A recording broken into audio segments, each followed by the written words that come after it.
Hey, welcome back, and in this video we're going to do an analysis of Who Are You. We're going to do a hook and lift map. That's where we're going to map out the hooks as they develop over the track, and we're going to map out the lifts as they develop in the track. And the lifts are pretty much any sound that you use, usually a drum sound, could be a pad sound, just anything that lifts the energy up. Now, of course, if you lift the energy, it's also going to have to be brought back down at some point. And so we're just kind of looking at those sounds that are manipulating the energy, bringing the energy up, bringing the energy down, that come in and out. And so again, we're doing a hook and lift map, mapping the hooks across the track, seeing how they develop. So if there's a vocal being used, how's it being used, right? Are they chopping it? Is it just a repeating phrase? Like, what's going on? And then again, mapping out the lifts. Now, one thing we're not going to do here is go deep into what's going on in the drums. Okay, so this is purely an arrangement exercise, just trying to understand how tracks effectively develop, or I should say, how effective tracks develop over time. That's our number one goal here, is just breaking that down, analyzing it, and trying to absorb it through detailed study. Okay, I was about to say through osmosis, but we're not doing any kind of passive absorption here. We are doing detailed analysis. Okay, so we're going to be looking at Who Are You, which is a Chris Lake remix, and let's get right into it. Okay, so let's make sure we're all good. All right, so like I said, I'm not going to be looking at the drums in great detail, but I am going to put just a simple beat track just to keep track of where the beat is and when the beat is, but we're not going to go into detail on what's in the beat, okay? Although this is pretty simple. It's just kick and clap and hat right now. But if it was a more intricate beat, I'd ignore all that, okay? Unless they added something, like a hat, okay? Like a hat lift or like a ride, something like that, or a 16th shaker, something like that. Here we go.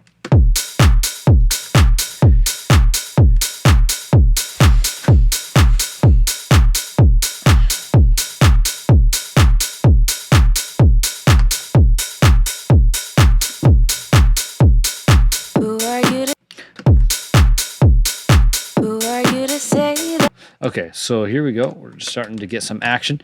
So we're going to type HP there for beat because we're putting a high pass in. There's a vox. So it's probably a verse. So I'm just going to write verse. I'm going to keep track of what kind of vocals. I'm trying to think of what I'm trying to say here. But when we have a vocal, for example, there's a track with the vocals in it. They could have just one track with vocals and there's lots of different vocals on there, but what I like to do is I like to divide up the vocals based on the kind of hook. So, for example, you might have a verse that goes into like a vocal chop. I like to put that chop on a separate track because I like to keep track of the different kinds of hooks. All right? Who are you to say that you still want me when... All right, and you can hear a little bit of music creeping up. I'm not quite sure what it is yet. I mean, I know what it is, but I haven't decided what I want to label it yet. Because I've heard the track before. So let's keep going here. Who are you to say that you still want me when it was you who said goodbye? Okay, so we're going to do like, let's just do wow chords. That's just what I'll call them. Who are you to say? And here sometimes I'll write creep up, which is just a generic term for something coming up. It could be from a low pass filter. It could be gaining up. But in this case, it sounds like it's just gaining up. So I'm just going to write gaining up. Who are you to say that you still want me when it was you who said goodbye? Who are you to ask me for a chance when you're the only reason why? Okay, you can hear that there's also a snare roll under there. So this is, I think it's also gaining up.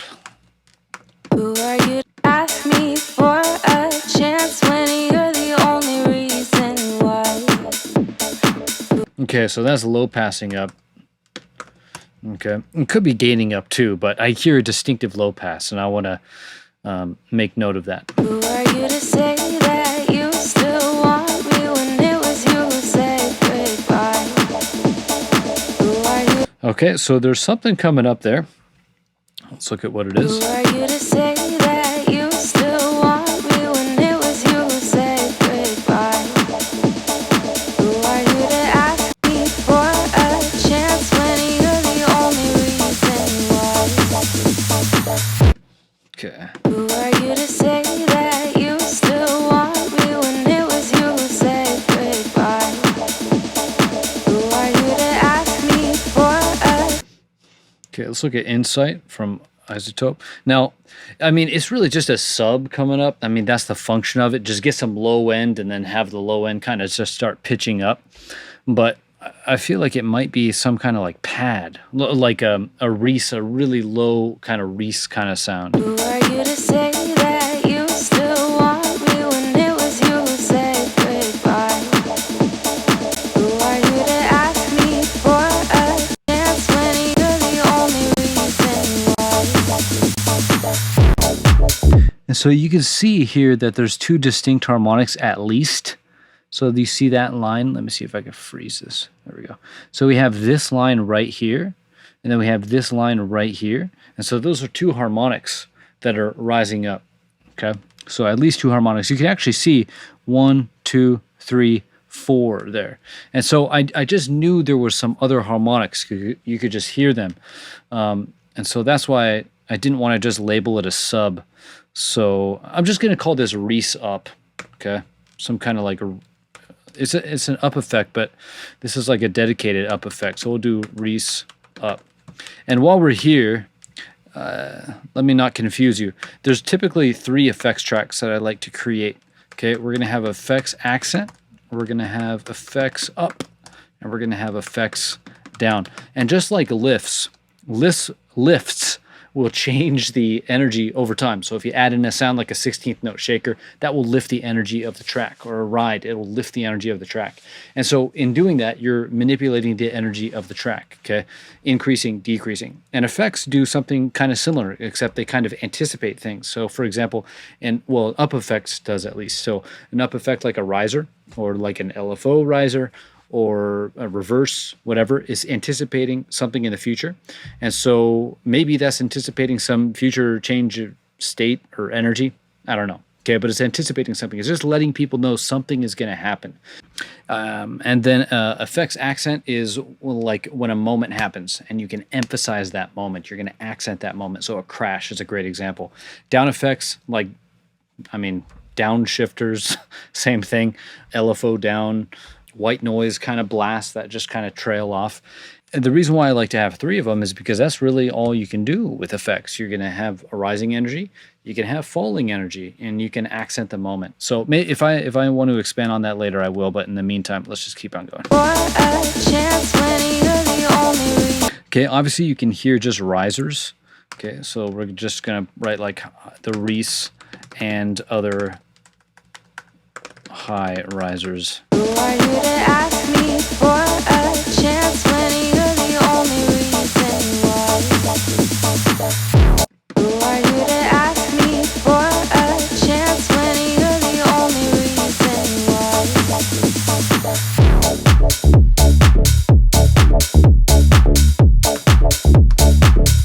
why? Okay, and so we can put in the bass.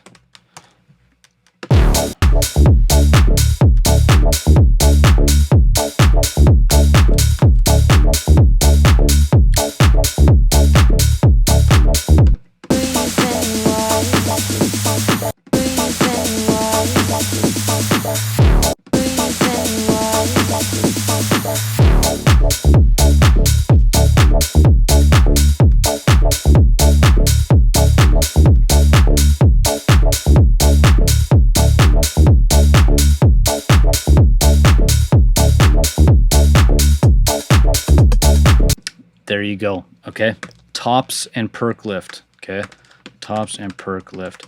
Now for now, what I'm going to do is put these on the same track, but if they come in at different times, I might separate them out. So right now I'm going to be a little bit lazy and just put these all on the same track, but you can break down, let's break down what's actually there really quick. So you can hear a closed hat and a rim. Okay, so All right, fine. Since we already did it. Closed hat, lift, tops. All right, kind of a clunky name there. And then we'll do a rim shot lift as well. All right. Okay, bass. Let's move the snare roll down here. Rim shot, let's color that orange. What else is going on?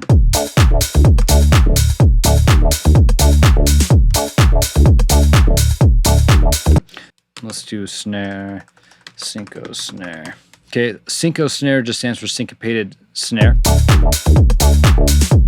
So right there. Okay, that's where it hits.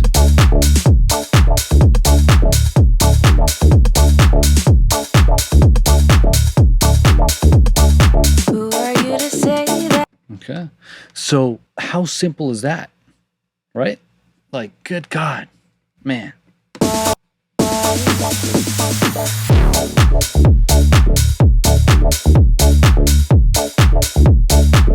So you got your kick, clap, open hat, you got your wow chords, and you got a bass. And then the lifts here are so simple. Okay, you got a closed hat, you got a rim shot. So the closed hat, playing a little bit of just a motif, and then what's the rim doing?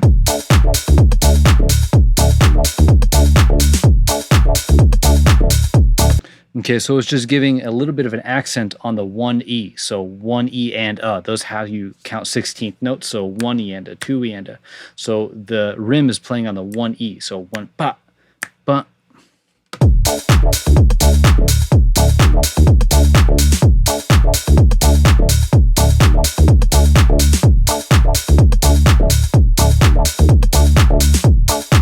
And so the rim is playing, or the syncopated snare is playing, I believe, right before the downbeats. There's 4 beats in a bar, and the first beat is called the downbeat. Okay, the strong beat in a bar is going to be the first beat and the third beat. Okay, those are called the strong beats. And then the second beat and the fourth beat, those are called weak beats. But the first beat of 4 in the bar is called the downbeat. Okay, so you have your strong beats, 1 and 3. You have your weak beats, 2 and 4. 2 and 4 are also where the clap plays.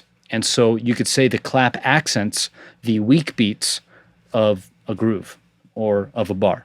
Okay, and then, but like I'm saying, I think the syncopated snare here is playing just before the downbeats. So on the 16th before the downbeat. So 1E and is playing on the of the downbeat.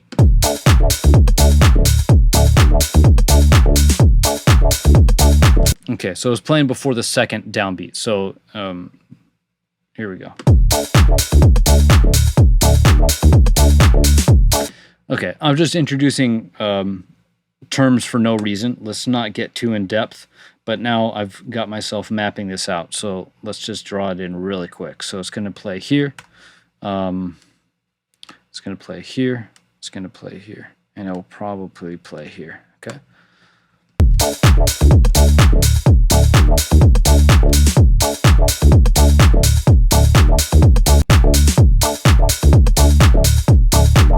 Okay. And so if I just change this to quarter notes really quick, okay, you'll see. So here's strong beat, weak beat, strong beat, weak beat. Okay. This right here is the downbeat. And so what I was saying is that snare hit plays before the downbeats. Okay, it plays on that 16th note before the downbeats, and that's exactly what's going on here. But it's alternating. Okay, it's playing like before every other downbeat. I'm just going to say one more thing, and then we need to move on. Okay, I do want to point out that these are really important spots that they're playing. So this is, for me, this is the P2, this is P4, this is P6, and this is P8. And so what P stands for is punk, so punctuation points. And so if you think of like an English sentence, you'll have like maybe different clauses. So you'll have one clause, you'll have a little comma, which is kind of like a minor punctuation point. You'll have your second clause, then you'll have a period, which is a more dramatic punctuation point. And then maybe you have another sentence, and then that second sentence ends with an exclamation point. That's an even more dramatic punctuation mark, right? And so the same idea kind of applies in when you're making music, and this will probably come up in this track. But that's what I'm referring to when I say punks, is the punctuation points within an 8-bar segment, for example. And so you have your punctuation point at the end of the second bar. I call that the P2. So the punk that plays at the end of 2 bars. Okay. And then you have this guy, which is the P4, the punk that plays around the 4-bar mark. Okay. This is the P6, the punk that plays around the P6, the 6-bar mark. And then right here, the punk that plays at the end. And typically this will be a little bit more dramatic. Now that might not happen here, but you know that when you're listening to tracks, the more exciting edits, fills, punks happen at the end of 8 bars. And so the only reason why I bring this up right now, again, it might come up later on, is that you could see that these are playing exactly on the punks. Okay. So it's just playing on the P2, the P4, P6, P8. Okay. So let's keep going. Who are you to say that you still want me when it was you who said goodbye? Who are you to ask me for a chance when you're the only?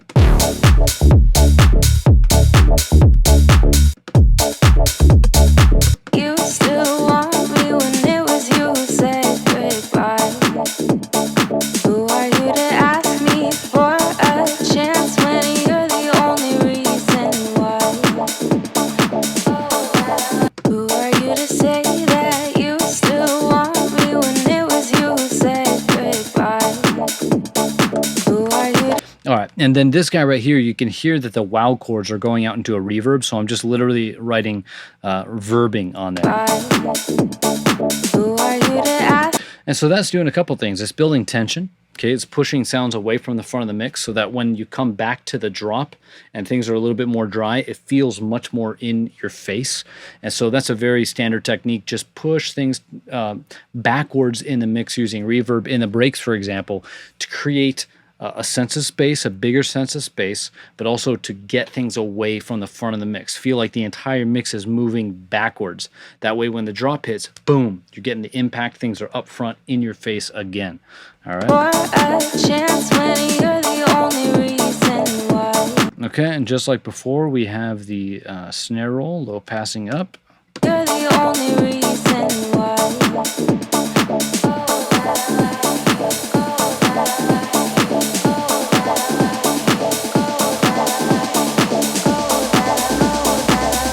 Okay, and so here we're just going to have a Vox rep, and this is extremely typical, is when if we divide the break section here up into an A, B, and so maybe we can start coloring the sections of the track here. So blue for me is the break, brown is going to be the intro, red is going to be any kind of drop section. But if we divide the break here up into 2 parts, you'll have the break, what I like to call it simply the break, which is the first part, and then B is typically going to be the build, okay? And in the build section of a break, I know that might be confusing, but I think you get it, you'll have a repeated vocal a lot of the times. And the thing that I think is really cool about this one is that it's a different vocal part, okay? So here we're having the little verse. Who are you to ask me for a chance when you're the only reason why? And so that's really cool. It's a different melody, but it's a repetition nonetheless. And so it's just an extra level of interest, so extra level of detail. Whereas in a normal situation, you would just take something from the verse and repeat that. Could be the first line, could be the last line, could be a random part within the verse itself, but very often that is going to be the first line or the last line of the verse that you're going to repeat in the build section. All right. And of course, I hear that ride. Don't think I don't. So here we go. Let's add the ride. And that's cool. That's not something that's very typical, right? You're going to usually have a ride come in during the drops, but in this case, he's having it help lift the energy in the build section of the break. That's really cool.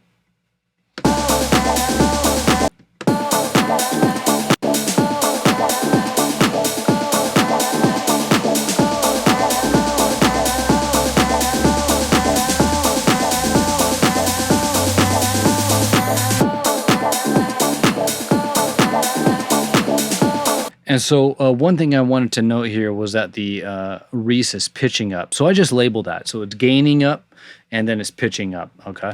And I want to show you something. We looked at this before, but I just want to point it out again. So Insight 2, a spectrogram, we can see both the gain and the pitch. So check it out.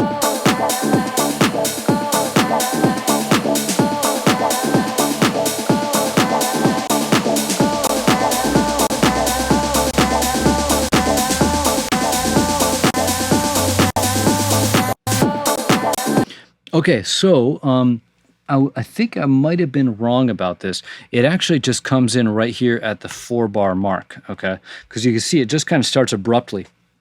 Although you can see a little bit, see how it's yellow? Yellow, it means the loudest. And then as you get to orange, it's a little bit quieter. And then blue, that's the quietest, okay? But yellow is the loudest. And so it seems like it's maybe coming up a little bit, so maybe there's a little bit of a fade in, but it really comes into prominence right here at the 4-bar mark, and you can see the pitch movements, okay? So it's not staying on one frequency, it's actually pitching up, okay? I mean, I'm just pointing things out. A spectrogram is a really cool way to see how sounds just exist, I guess, in the frequency spectrum, all right?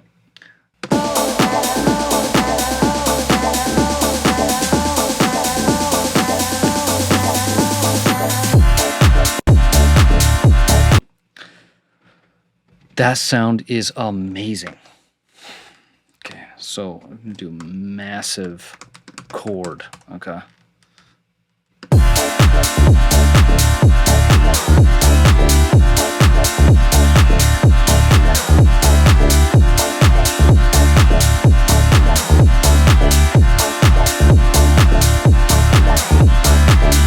So what I'm doing is I'm just listening to what's there. So obviously we have our beat, we have the bass.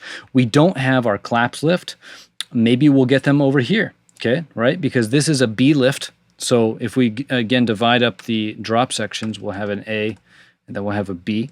And so when I say a B lift, this is what I mean. These are the B lifts. And so we might get another, these might serve as the B lift over here too. I don't know. I don't remember. But yeah, let's just label this. There we go. But you can see we don't have these guys in here. We do have the ride though, so that carried over. But listen to how simple this transition is.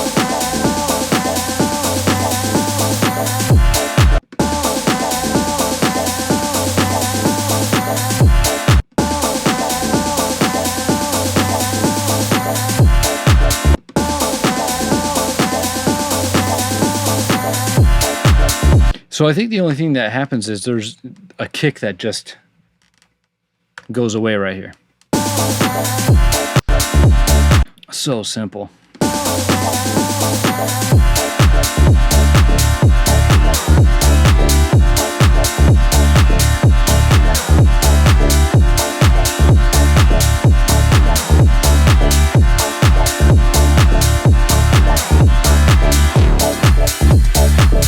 Okay, cool. So we'll do massive sustain chord. Okay, because there's some other chords, I'm going to call them stabs, that come in, but this is just an amazing sound. But we'll go on. We'll just say that that is awesome, okay? And it is big, and that is very important. It's just a big sound that grabs someone's attentions, just skyrockets the energy. It's just really cool.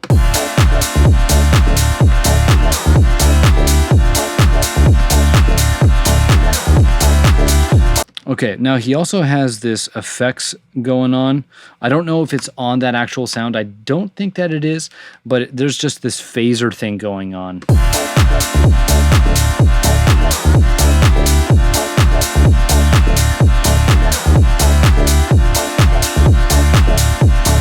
So I hope you can hear that. All right, and then...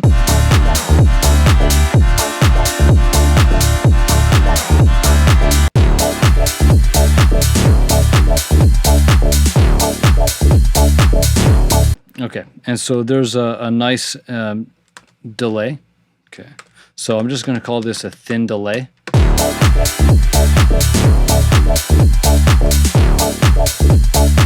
And we're getting these big stabs.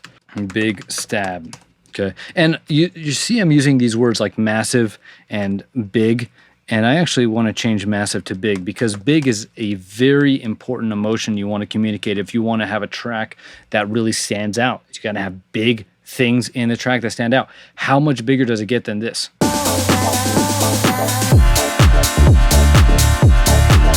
Huge, okay? And then that gets followed up by a huge stab.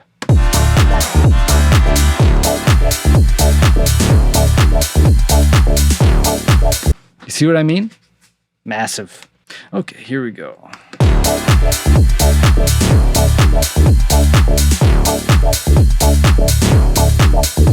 Hey, and so one thing we could do is go over some vocabulary on what are these stabs playing. They're playing on the downbeat. The downbeat is the first beat in a bar. And that's exactly what these stabs are playing on. They're playing on the downbeat.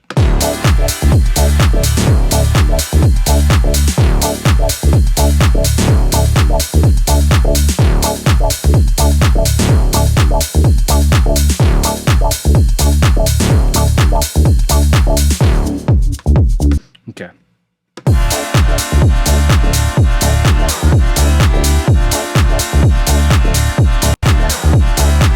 All right, we forgot about the wow chords. Those are playing through. Those are playing, and then here we have the big stab, and that's what's taken over the attention. Okay, and so these are kind of set back. They're just kind of textural. But the two things that are commanding people's attention is the big sustain chord and the big stab. Okay, and then we're also getting the B lifts in here. I don't know if I mentioned that, but I did say that these were the B lifts. They lifted in the B section here in the drop, and we're getting them again over here. And so we're getting a parallel structural here, A, B. A, B, and then the drums are lifting in the exact same way. Except the one thing that's different about these drums here that just gives the track more energy, what is that from? A lift, right? What's the lift? The ride lift, okay? And so you can see that this is a ride lift. It's lifting the energy. And then these are B lifts. It gives the B section a little bit more energy over the A section here, okay? And then on top of all that stuff, we get the hooks. Okay, and the hooks in the drop so far have just been mostly sound design, actually. I mean, over here, there's not really any hooks yet. This is just the bass drop introducing the bass line, teaching people the bass line.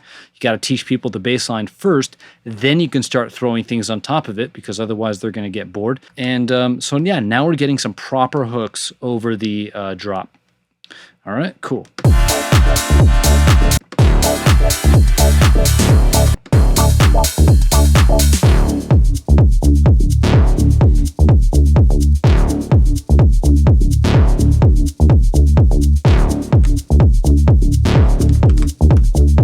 Okay, and that's a new sound right there.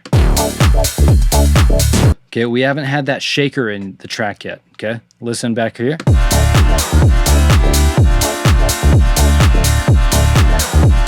Actually, there is a shaker right there. You still want me when it was you who said goodbye.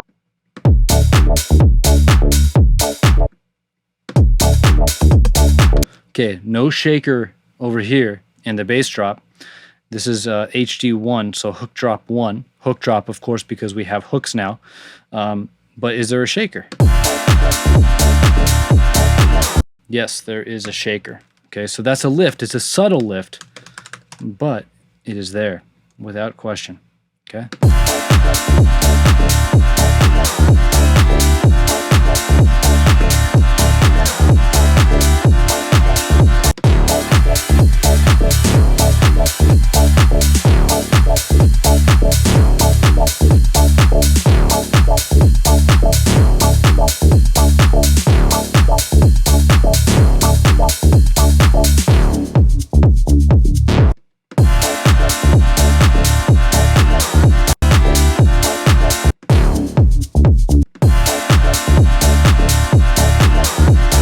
Okay, so it doesn't play in the B section, so it goes away when these B lifts come in, but it does come back over here, and I'm pretty sure it's the same shaker that plays in the A section, and then as we start to get into this new section right here. All right.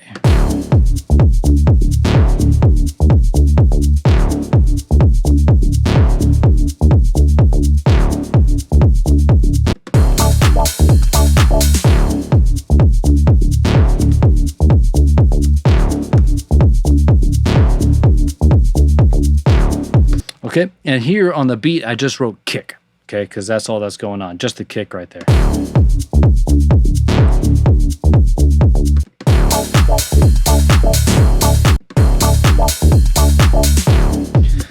So one thing that's interesting about this track so far is there are almost no effects that are helping smooth transitions between the sections within the drop and then out of the drop. Okay, so here we're in the drop, but there's nothing here. There's no reverse crash. There's no crash. There's nothing at the end of the 16 bars here that's helping us transition into this new section. It just all happens in a very straightforward way.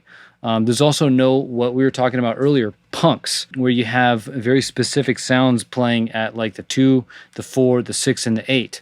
Instead, what's going on is just this massive chord playing with over a simple groove, and then here it switches up and you just have this big stab playing on the downbeats. But there's nothing that just changes right here really in a big way, here or here. Okay, yes, we're getting some of these B lifts and then, for example, the syncopated snares playing on the 2, the 4, and the 6, but it's not a really big part. It's not like a vocal, for example, playing halfway through.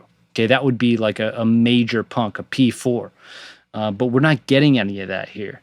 And if you go and check out the other analysis that I do on tracks, you'll see that a lot more. But Chris Lake just likes to have extremely, well, at least in this track, but in a lot of his tracks, likes to have extremely straightforward arrangements. That's cool. It's inspiring because it's like, you don't need to go crazy, you know, just make sure that this is huge. Okay, these hooks, have the confidence to believe that these hooks are enough. Make them big enough for them to be enough. And everything else can be pretty straightforward. If that's your style, if you like throwing things in there, go for it.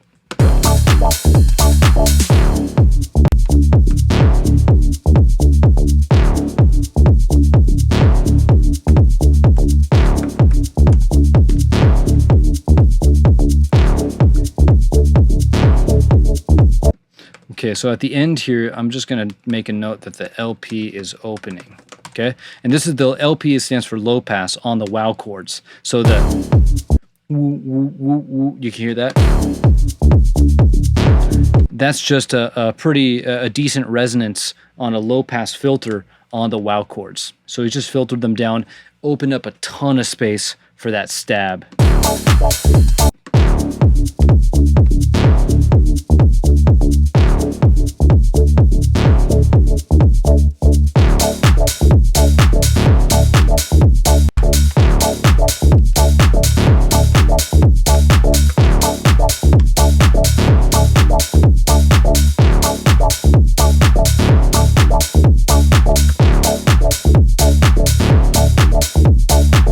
Hold on a second. Is there a rhythm that I didn't catch on these stabs?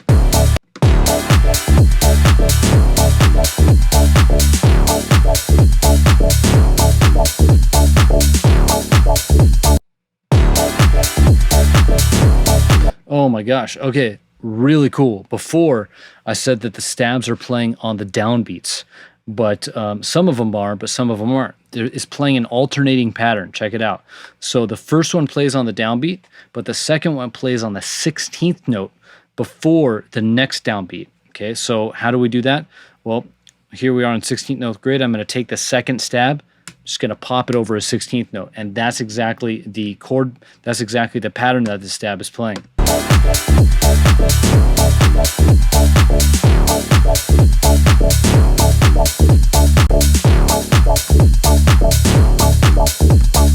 Okay, and for some reason I could really hear it over here. I don't know how I missed that. I'm glad I caught it though.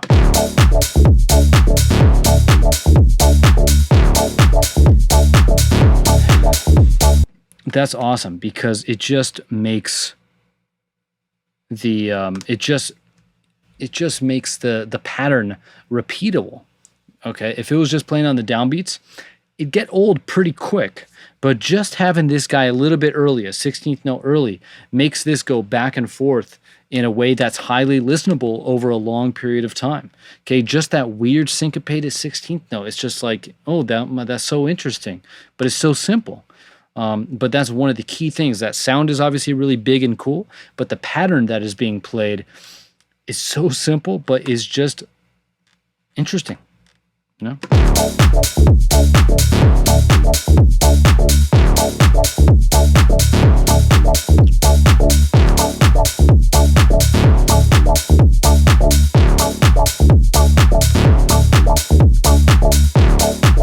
And so this is kind of divided into its own A-B.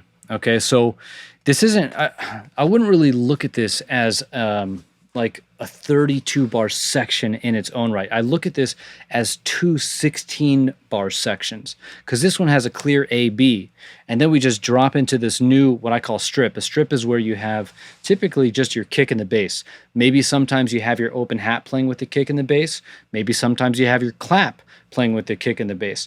But typically a strip section is where you strip the drums back and you're going to mostly have just the kick and the bass and something going on top of it. In this case, it's the big stab, and then you have the low pass opening on the wow chords. But that's the start of this second 16 bar section. So maybe for fun, we could just color this a slightly different color. Maybe something a little bit more dramatic. I don't like that color. Is there another red we could do? Yeah, that's good. That's a good contrast. Okay, so this is just kind of a second 16 bar section, and it starts with the strip, so that's the A, and then the B is we're getting just the simple basic beat back. So we're getting the hat and the clap back. So over here we don't have the hat and the clap, and over here we're getting the hat and the clap back. And we're keeping the shaker going, but in this B section, we don't have the B lifts from earlier on. Okay, so he's just changing things up here. And if you think about it too, this is kind of like a section that's transitioning us into the next part, which is going to be the main break and build. Okay, so it starts low, it starts to get the energy back, and then it's just going to fall off again. And so this is just an interesting way to kind of work the energy back up to that point. So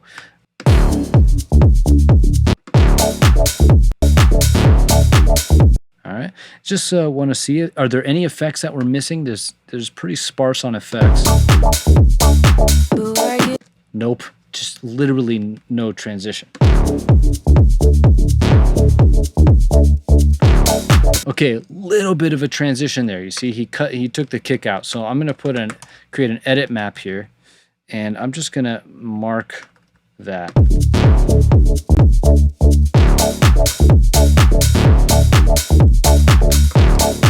So kick cut, just took the kick out. All right, and so if there's any other edits, we'll make a note of them later on. But let's keep going. Who are you to say that you still want me when it was you who said goodbye? Who are you to ask me for a chance when you're the only reason why? Who are you to say that you still want?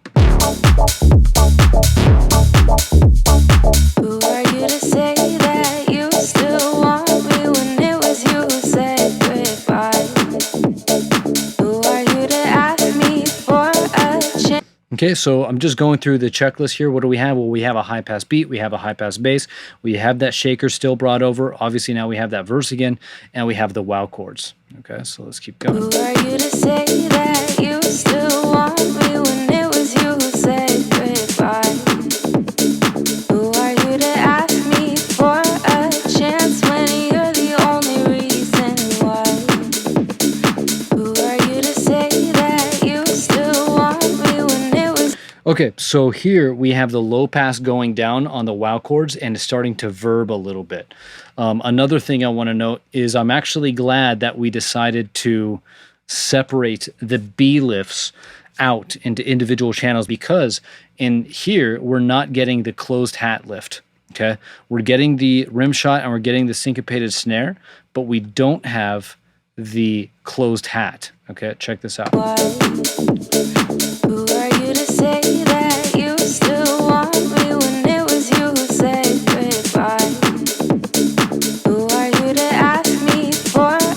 So you can hear the rim and you can hear the syncopated snare, but the closed hat is not there. And so I'm glad that we did that. I feel like and so the question would be, why not put the closed hat in there? And I feel like it would just be a little bit too distracting.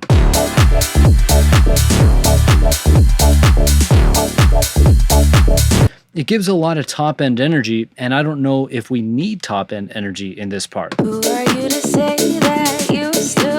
What we want is we want that top end.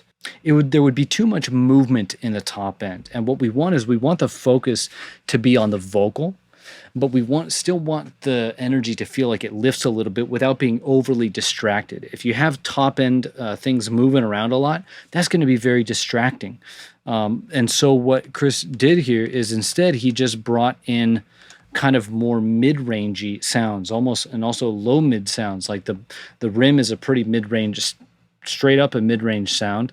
The syncopated snare, that's got a little bit of top because the snare has a top, but it also has that nice body to it. But all I'm saying is that, but the syncopated snare is playing a very simple, regular rhythm, right, on the 2, 4, 6, and 8. But the closed hat would just be too distracting, okay? And bottom line, that's all I'm trying to say. Who are you to ask me for a chance when you're the only reason why? Oh, that I like you. Oh, that I like you. Oh, that I like you. Oh, that I like you. Oh, that I like you. Oh, that I like you. Oh, that I like you. Oh, that I like you. Oh, that I like you. Oh, that I like you. Oh, that I like you. Oh, that I like you.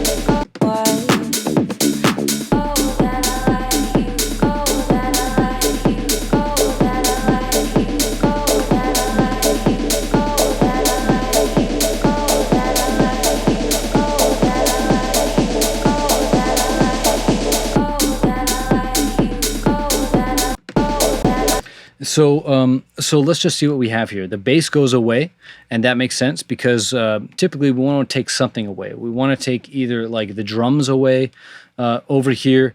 We want to just start taking away the bottom of the track, the foundation of the track here, and just have the track kind of floating in the build section, the main build section. So that way when we land back in the drop, we're getting that foundation back. Okay, we're getting the bottom of the track back. But here, okay, so we have a high pass kick, we have the hat, we don't have the clap. Do we have the... Okay, we have the snare creeping up.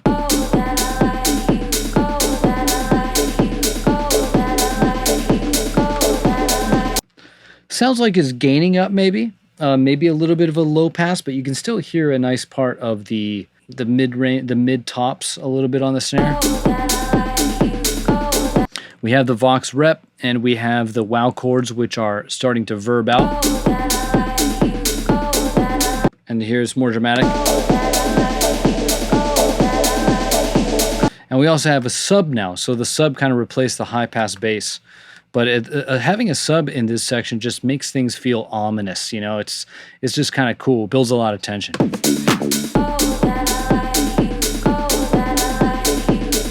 But one thing I wanted to point out is this concept I've been playing around with, which is frame and trans elements. Okay, so think of think of this as like a framework. Okay. And then the question is, well, what is transitioning or what is evolving within that framework? And so if you think about that, the framework means that there are certain staple sounds. There are sounds that are staying put, that are not changing. And then you have other sounds that are changing against the backdrop of those kind of staple sounds. And so here you have just the kick and the hat. That's a staple, just playing. So I call that's a frame element here. Okay. Then you have a snare roll that's starting to gain up. Okay, that's a transition sound. And then you have the verse, the vocal rep. That's actually a frame element because it's doing the same thing over and over. So it's just staying exactly where it is. But then the wow chord is a transition element because it's growing in reverb. And then the Reese is, and I think this is a reverb. It might be a different sound. Maybe it's just a sub here, but I'm just going to put it under the Reese. but the Reese is a sound that's going up too, so that's a transition element. And so you kind of just have these two higher categories of sounds going on during a build section, even sometimes during a break section. But one of them is one of the categories is transitioning, a transitioning sound. The other one is a frame sound. It's holding the framework in place. And so I just thought I would point that out. I'm not sure how far I'm going to go into that later on, but in like another video or a course or something. It's just a concept I wanted to throw out. But the reason why I brought it up is because it's just so clear that the wow chord here as it verbs is a clear transition sound. It is the key sound here that is growing the space where something is evolving. Okay. And then contrast that with the other sounds like the kick and hat and the vocal that are doing the same thing. Okay. They're not changing what they're doing. Okay. So anyway, let's keep going. Food for thought. All right.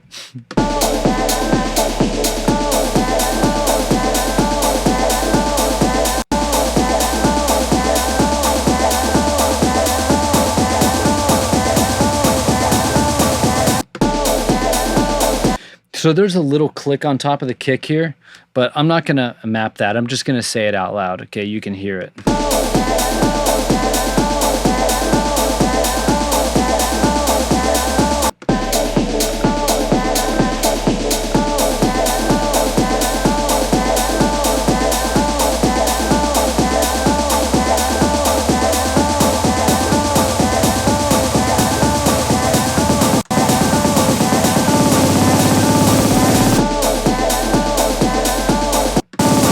Okay, so I'm just mapping out this kick build here we got. So this is super fast.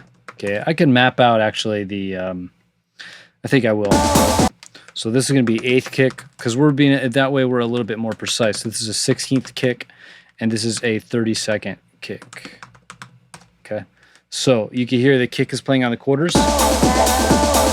Now it's going to play on the 8ths. Now it's going to play on the 16ths, and then the 32nds. And so that's just a standard little kick build.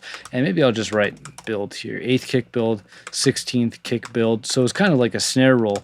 Maybe I should even call it like a kick roll. Yeah, maybe I will. Kick roll. Look at that. And then roll. Okay. And then listen to the vocal. The vocal started repeating faster, right? Because we're in a build section. You're going to start repeating things on smaller frameworks, to use that word again. Okay, so you can see this repetition happens over a bar, but here it gets chunked down into half a bar.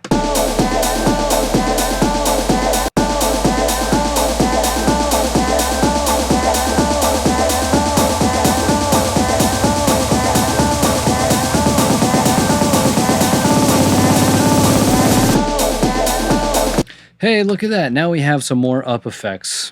Wow. Okay, and then this is just getting in like a massive space, right? Let's say verbing into a big space. I want to use that consistent language in this video, just the importance of that simple emotion, big, communicating big, all right? Because that's what this song is. Like, it's so simple, but the things that are in it are just big. Okay.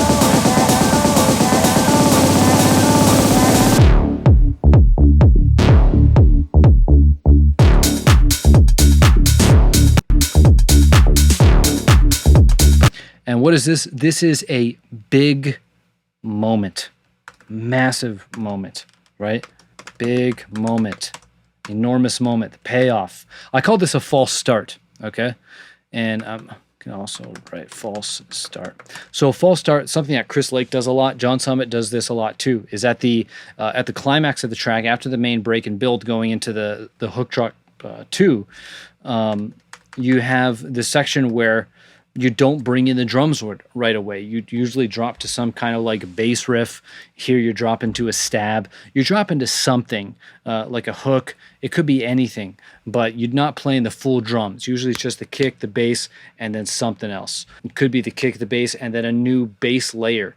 that, you know, it could be anything, but this is a false start, and then everything comes back in. Okay, but I just call this technique a false start. So let's just keep on the color scheme here. All right.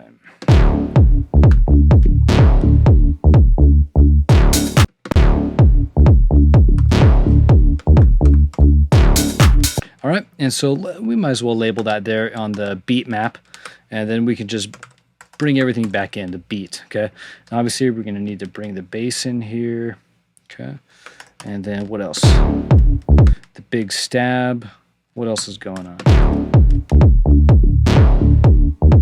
There's nothing. You can hear the texture that he put on the track, like kind of like, you know, vinyl. It's not a vinyl crackle. It's just kind of like this air that he has on there.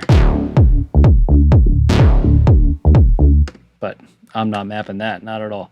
And but there's no down effects. That's what made me want to open my mouth on this point in the first place. Is there's no down effects. There's no accent effects. It's just cuts right to the false start. You know, like.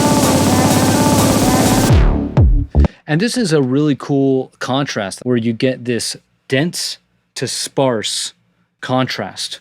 Okay, extremely dense production and extremely full stacked frequency spectrum, kind of, and then boom, okay, dropping down the production density, you're getting like 3 sounds here. It's just really open, but it's really powerful.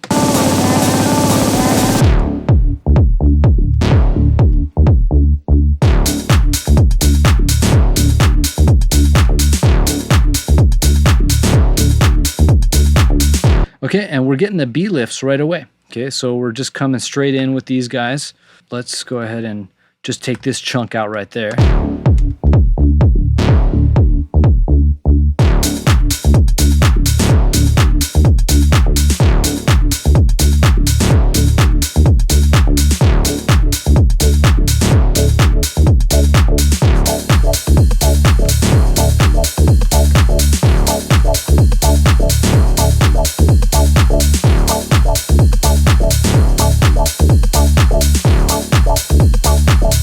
And then he brings it all together.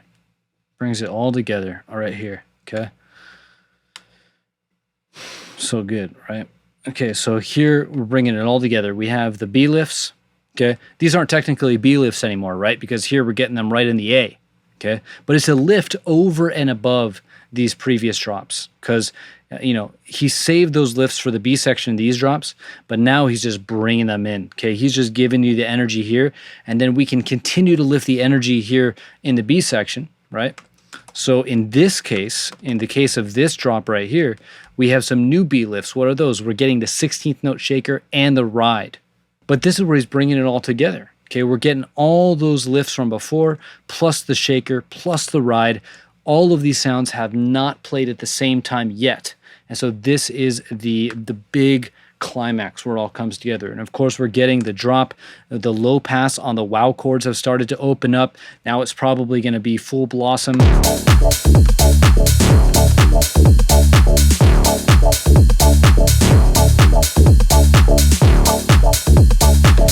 And so just listen to that, okay? Like, this is the climax of the drop sections, at least. Okay, this is the fullest that the drop has been. Okay, just listen. It's not crazy. It's not that much. Like, if I was working on that, and this is a point against me, not Chris. If I was working on that, I'd be like, I need more. You know, that would be like a starting point for me. But in this case, it's the max, right?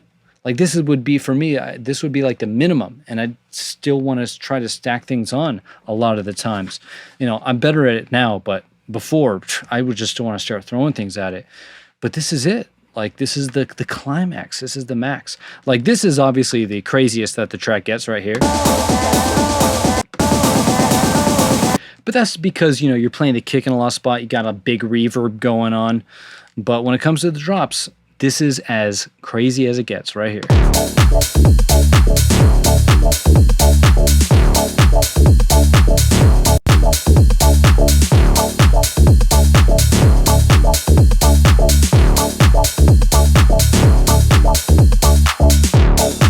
Hey, listen to that little edit. Hey, look. Okay, got a little kick cut. Okay, so.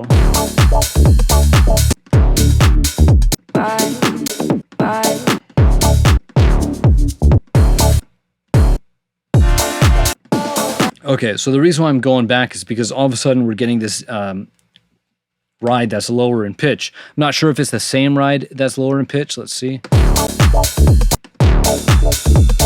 don't know. They're both 909 rides. So we're going to do low ride here. Low rider. Low rider. So that's, I mean, that's interesting. That's just like a little flavor he added. I don't think there's any much rhyme and reason to it. Just being weird. It adds something new, you know? Like, so this is like, okay, the track's done. Let's start going into the outro, but let's extend it a little bit with this low ride sound. I don't know. Cool.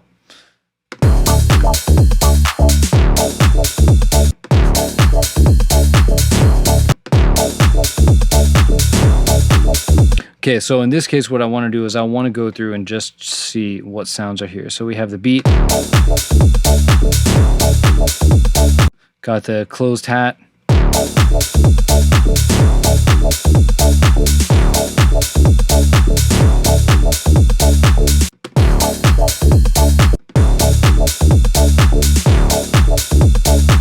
Okay, so we're taking these quote-unquote B lifts, and I'm only calling them B lifts here because they're the lift in this, the B section of this drop. So those go away, but we get this low ride.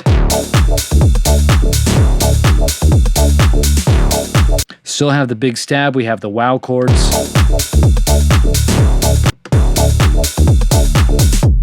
Hey, listen to that, look at that. Chris Lake must have been having a lot of fun there, and just this is just a little bit of a kick roll. Look at that. Get little tiny edits.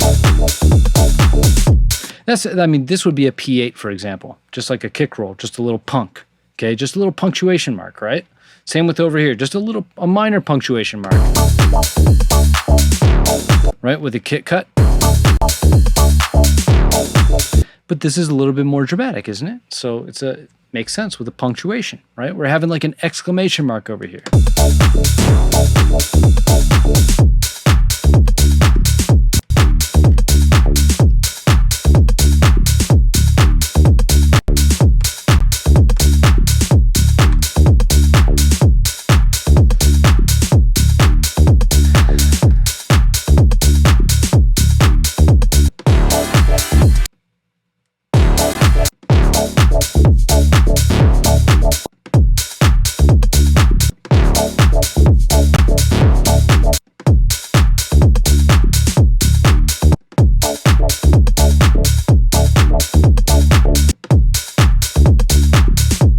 Wow, that was weird to hear these drums basically by themselves.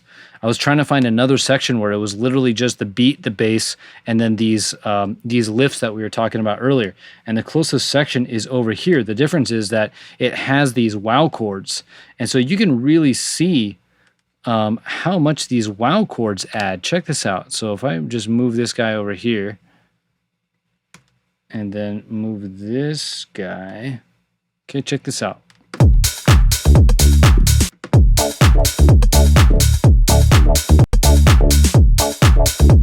They add so much interest, like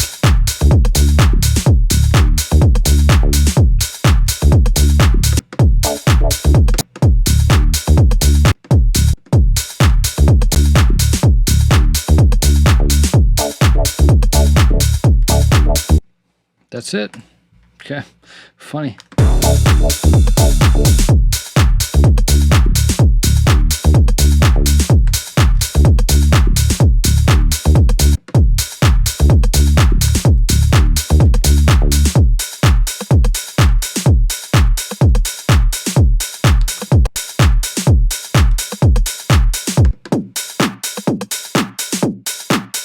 This will be cool. I think you'll like this. Watch this. So I'm going to show you how a cool way to really get an in-depth look at the bass. So what I'm going to do is I'm going to put a utility channel, a utility plugin on this channel that I just created, but I'm going to invert the polarity. Okay, so I'm going to turn the inverse left and right on. Then I'm going to take this beat section and I'm going to drop it under the reference.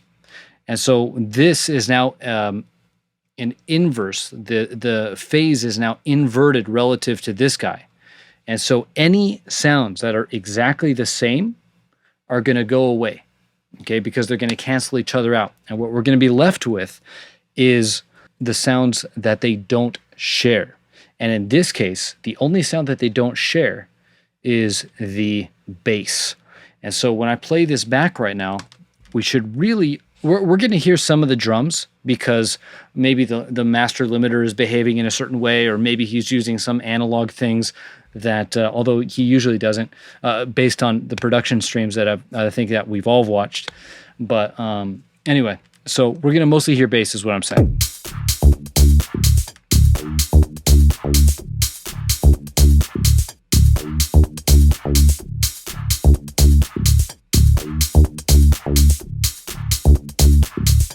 Isn't that cool? But just analyzing the bass line, if I'm having difficulty breaking down exactly what's going on in the bass line, but here we can see the way that the harmonics are distributed. Very strong harmonic, the second harmonic below 100 hertz. You can see that this harmonic is, it's an E, it's a very low frequency. So typically anything below 50 hertz, you're going to want to start high passing. And that's exactly what's going on here.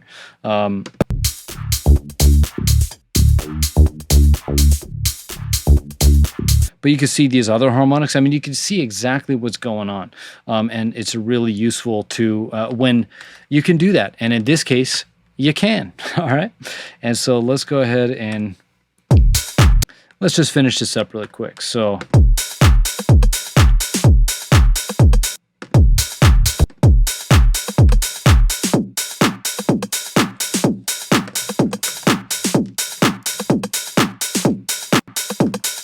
Okay, and so very simple outro. This is, again, like a lot of the tracks, is what I call a boring outro. And a boring outro is not a bad thing. It's just where you don't have any of the hooks from the previous track in the outro. So sometimes people will like to continue the hooks into the outro, which is a totally fine thing to do. Like maybe the wow chords start to just low pass down, for example. That could be something. Or you take one of the vocals and you just have it kind of playing in the background as an ambience, or you have just something else playing through the outro. But a boring outro is where you have none of that. It's literally just the groove, and it just kind of subtracts over time. So in this case, we have an A, B, and C. We have an A where we have the full groove, so kick, the beat, and the bass.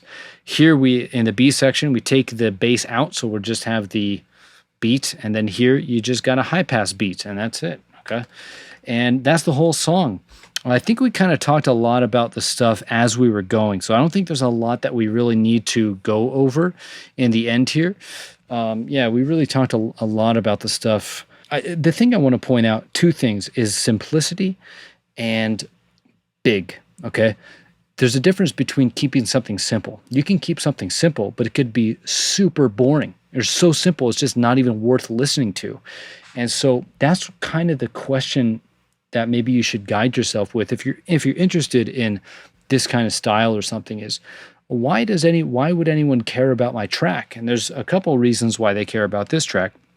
This massive sustain chord that plays, and the big stab, plus this massive moment. The most important moment of the song is just a massive moment. Okay, let's just listen to it. And what I'm talking about, of course, is the huge build in space with the intensity from the kick roll, or the kick build, whatever you want to call it. This intensity, massive space, super big, and then boom, into the sparse production with the huge chord stab. Like, it's just a massive moment, and it makes the track in a way.